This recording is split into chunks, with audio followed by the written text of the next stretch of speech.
Ito tol, time check 8 na ng umaga. Ito, nagpas na kami sa unang siko. Bakit na kami ngayon ng pangalawang siko?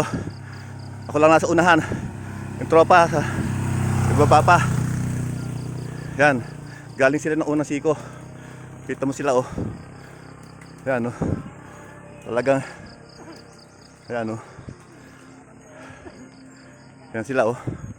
Bakit na ng pangalawang siko yan. So sa ngayon kinakatayo ko ngayon. Andito ako ngayon sa paahon pa lang ng pangalawang siko sinasabi.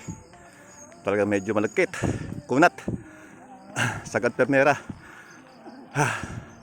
Yung mga tropa andun pa sa baba, hindi kinaya, inabusan ng hangin. Pero hihintayin ko lang siya dito. Siguro nasa mga 20 metro pa yun o 50 metro pa layo nila. Ayan sila. Yung iba medyo sigurista sa pagdusong, nag-aakay baka bumigay yung brake. Kadadaan lang kasi ng ambulansya, may sakay aksidente.